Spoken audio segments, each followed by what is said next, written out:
O Brasil, essa semana, não está para amadores. Os amadores não encontraram o caminho de casa. Por quê? Eu sempre adverti que a anistia não é o caminho do confronto, é o caminho da pacificação. Mas, como a pacificação não foi possível, permaneceu a ideia do confronto, de que a anistia seria conseguida a partir de pressão dos Estados Unidos, quando se sabe que o presidente Trump não consegue controlar nem o Congresso americano, nem a justiça americana, quanto mais no Brasil. Os profissionais do Centrão perceberam essa situação e resolveram todos os problemas. O primeiro é que eles queriam o Bolsonaro fora da disputa. Anistiar o Bolsonaro era trazê-lo para novamente o jogo. E isso o Centrão não queria. O Centrão queria liberar o caminho para todos os protagonistas, o governador de São Paulo, do Paraná, do Rio Grande do Sul, de Minas Gerais, de Goiás e outros protagonistas que, por acaso, vislumbre algum papel em 2026. E o caminho para liberar esses protagonistas era tirar o ex-presidente Bolsonaro, que monopolizaria o caminho para a oposição. E qual era a forma de alcançar esse objetivo? Substituir a anistia, que seria uma espécie de esquecimento, por um outro mecanismo de redução da pena. Ou seja, você não vai absolver o culpado da arruaça de 8 de janeiro. Você não vai absolver o ex-presidente Bolsonaro no seu julgamento pelo Supremo. Você vai reduzir as penas, o que vai beneficiar muita gente, principalmente os vândalos do 8 de janeiro, mas não vai trazer de volta para a disputa eleitoral o ex-presidente Bolsonaro. E esse foi o caminho, na minha opinião, acertado entre o próprio Centrão, o Supremo, mas que não trouxe infelicidade para os outros protagonistas da oposição. E está aí essa situação que eu creio que é a que finalmente irá prevalecer. Ou seja, não haverá anistia e haverá uma redução de penas e eles vão encontrar os argumentos. Eu vi, inclusive, de gente da oposição, ligado a esse campo da oposição, não, nós não podemos oferecer anistia porque amanhã quem invadir terra, quem depredar, quem ocupar, também vai reivindicar anistia e vai ficar uma coisa muito ruim. Então é melhor fazer uma redução de pena, porque a anistia pode estimular do outro lado, ou seja, se alguém amanhã invadir uma propriedade, vai dizer, não, eu também quero anistia. Quebrar alguma coisa, eu também quero anistia. Eu vi esse tipo de argumento, o que reforça a posição do Centrão, que certamente escolheu esse caminho de acordo com o próprio Supremo Tribunal Federal, com quem o Centrão tem mantido relações muito próximas. Ministro, muito bom dia, bem-vindo aqui ao nosso programa. Essa discussão, na verdade, é uma confusão que estão fazendo entre a anistia e também a elegibilidade, né? É preciso lembrar que, se eventualmente for anistiado, o ex-presidente Jair Bolsonaro, isso não o torna elegível. Ele está inelegível por determinação do Tribunal Superior Eleitoral e é improvável que isso se reverta. Então, não se trata de impedir a participação dele na campanha eleitoral. Ele já está fora da campanha eleitoral, né? Se trata mesmo uma forma aprimorada de manifestação daquele ódio que segmentos que se opõem ao ex-presidente sempre manifestaram em relação a ele. Essa é uma coisa. Mas, considerando as anistias que já vivemos, o Brasil, o ministro já trouxe aqui um histórico, né? Inclusive trouxe a frase, o conceito de que o Brasil construiu a sua história da República Brasileira, aliás, vem desde o Império, né? Que foi construída à base de anistias, né? Eu me lembro, eu estava lembrando agora há pouco, ministro, do caso da anistia no regime militar lá no governo Figueiredo, né? E a alegação era a mesma: não podemos dar anistia a assaltantes de banco, a sequestradores, a pessoas que fizeram mal, que pegarem armas, que não sei o quê. E acabou todo mundo incluído. Mas, assim, dizia-se, inclusive, o seguinte: a anistia pode, só não pode anistia para o Brizola, que era o grande pavor de setores militares era o Brizola. Você lembra disso, né? Lembro. O Brizola que não podia. Miguel Arraes nem pensar. Tal. No final, todo mundo foi anistiado e não aconteceu absolutamente nada, né? Mas eu queria mesmo também, depois, a gente fazer uma avaliação sobre a escolha dessa figura do Paulinho da Força. Essa subserviência dele ao Supremo Tribunal Federal é explicada pelos fatos recentes. Ele estaria cumprindo pena em regime fechado por corrupção, por desvio de 350 milhões de reais do BNDES, não fosse o ministro Alexandre de Moraes reabrir o caso na primeira turma do Supremo e descondenar Paulinho da Força. Então ele virou ali para eles, os ministros do Supremo são deuses, né?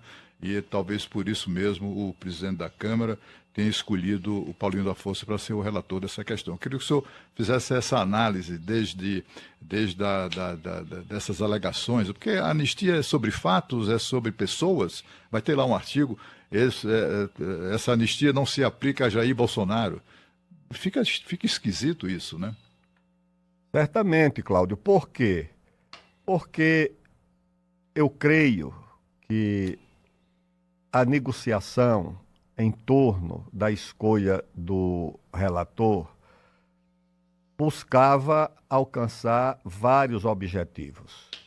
Primeiro era não ter a anistia e substituí-la por um outro conceito, que é redução de pena. Ou seja, a redução de pena continua a caracterizar a existência do crime e o crime sem absolvição, o crime sem esquecimento, o crime sem perdão. Esse é o primeiro objetivo. Eu creio que o segundo objetivo era não correr o risco de trazer de volta para a cena política, de alguma forma, a figura do ex-presidente Jair Bolsonaro, que é o eleitor com maior influência na oposição.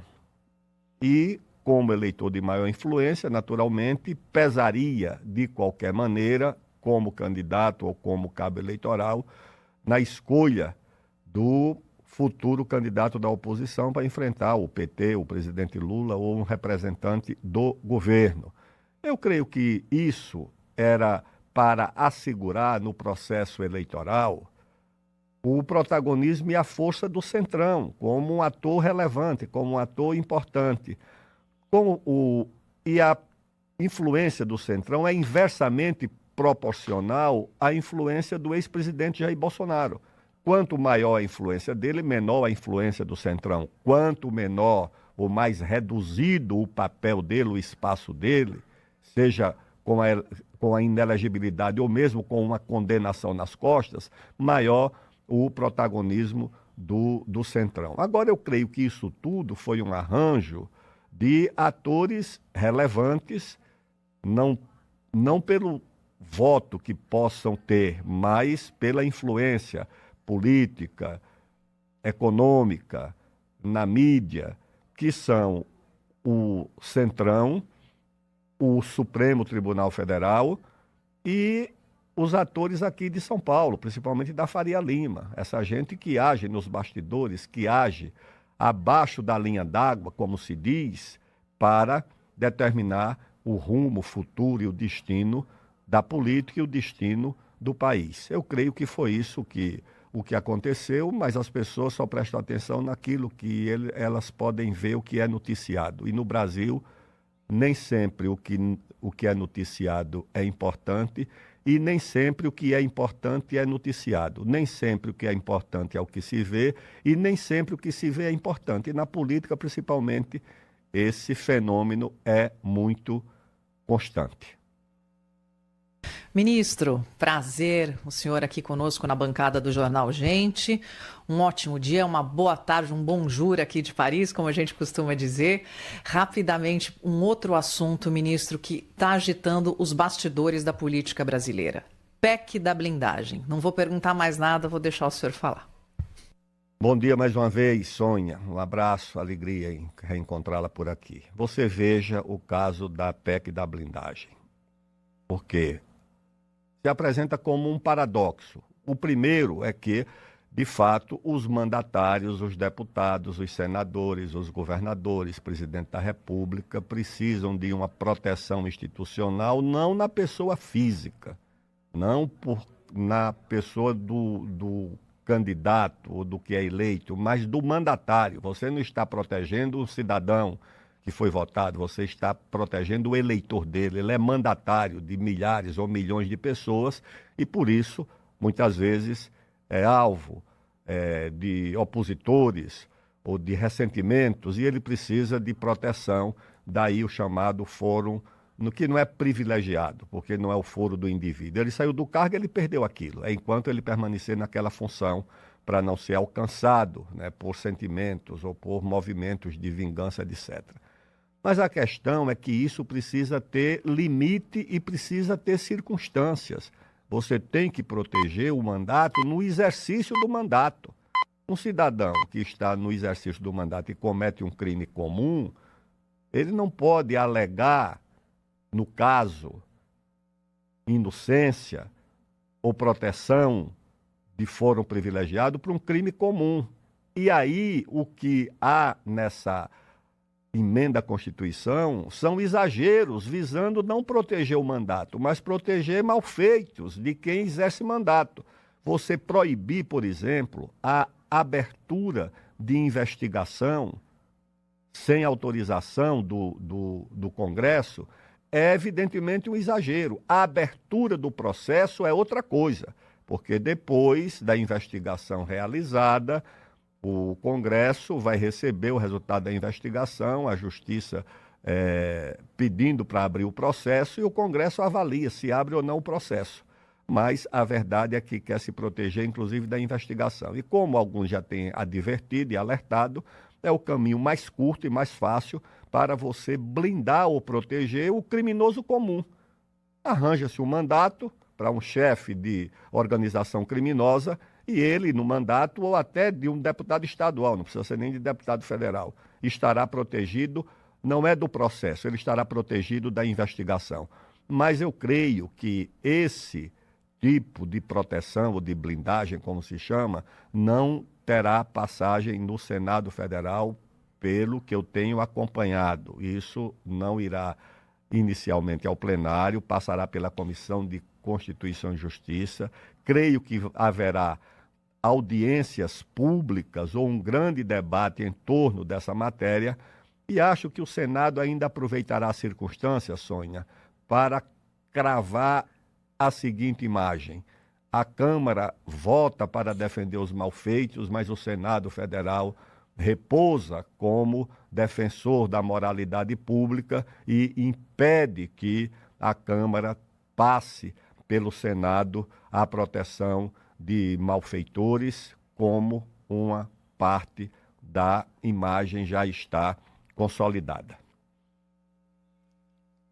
Ex-ministro Aldo Rebelo, pois não, Cláudio?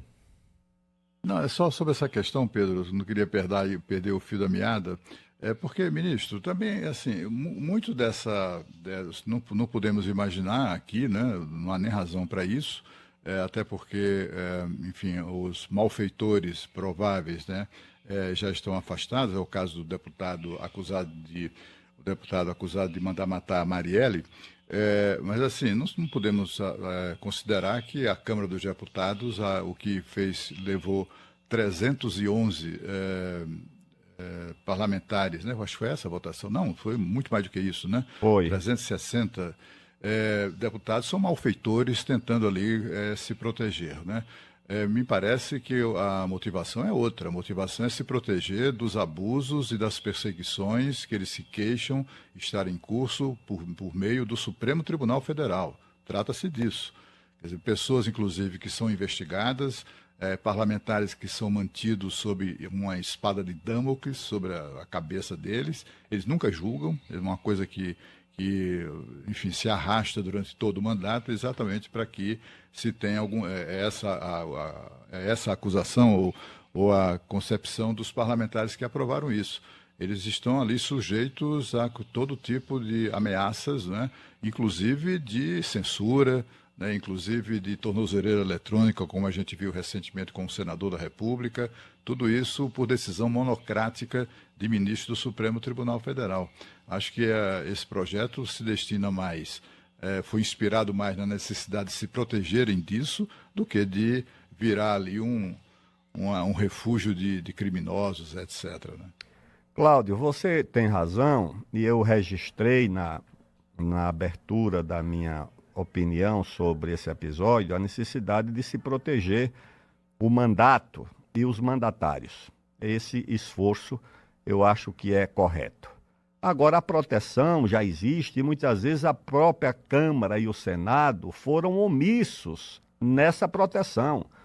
Porque quando, por exemplo, o senador Delcídio Amaral foi preso no exercício do mandato por uma acusação que ninguém sabe direito, era uma acusação de influência ou de obstrução de justiça, porque uma gravação dizia que ele tentava com alguém impedir uma investigação sobre não sei quem, ou seja, uma coisa completamente absurda que resultou não era um crime comum, inafiançável, era uma acusação de obstrução de justiça que levou à prisão de um senador da República. Ele era senador pelo Mato Grosso do Sul, senador do PT. Mas na época, como era senador do PT, o governo era do PT, achou-se que não era o caso de se criar nenhum problema, porque finalmente o PT não era defensável, mesmo quando sofria algum tipo de violência. E depois vieram outros casos que se ampliaram na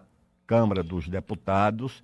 Eu fui presidente da Câmara e convivi com essa situação de tentativas da Polícia Federal, não só de entrar na Câmara dos Deputados. Quando eu era ministro do governo Lula da coordenação política, soube que um delegado da Polícia Federal queria lá uma audiência comigo para se informar sobre coisas que teriam acontecido. Eu digo, aqui não entrará, tá certo? Orientei meus funcionários a não permitir, se chegar aqui não vai entrar. Vai haver aqui uma maior confusão. Eu acho que a proteção dos parlamentares é uma coisa sagrada e a gente, de fato, vê esses abusos cometidos. Veja o caso da deputada Carla Zambelli. Teve aqui 1 milhão de votos e cometeu um crime, claro que foi um crime, puxar uma arma no meio da rua, no meio de civis, e proporcionou ali um incidente grave para quem exerce o mandato. Mas isso era passível de perder o mandato, porque você não puniu a deputada Carla Zambelli, você puniu o eleitorado dela, 1 milhão de pessoas que votaram na deputada. Era isso o que a justiça deveria fazer, de fato, confiscar o voto desses eleitores? Não era possível punir a deputada sem punir os seus eleitores? Era possível fazer isso? É isso que a gente fica, de fato, muitas vezes perguntando. Ou seja, o Supremo Tribunal Federal, o Poder Judiciário. O Poder Judiciário, um juiz de primeiro grau, pediu para colocar tornozeleira no presidente Sarney, um estadista, um homem que fez tanto no seu governo para pacificar o país, que vive em casa já, ancião, mas teve um juiz de primeiro grau que mandou colocar tornozeleira. É evidente que isso é um abuso.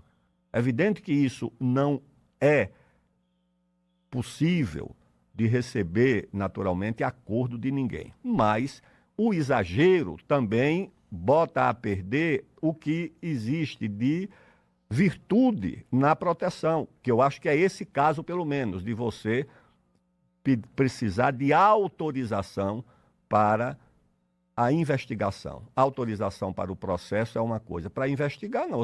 Você vai proibir que alguém que cometeu um crime seja investigado? Não, eu acho que aí, de fato, é o exagero que compromete o mérito da proteção necessária. Ex-ministro Aldo Rebelo, obrigado mais uma vez pela participação aqui para tratar desses assuntos quentes do momento conosco no Jornal Gente. Até semana que vem. Um abraço, Pedro, Cláudio, um abraço, Sônia, um abraço aos internautas e até a semana que vem, se Deus quiser.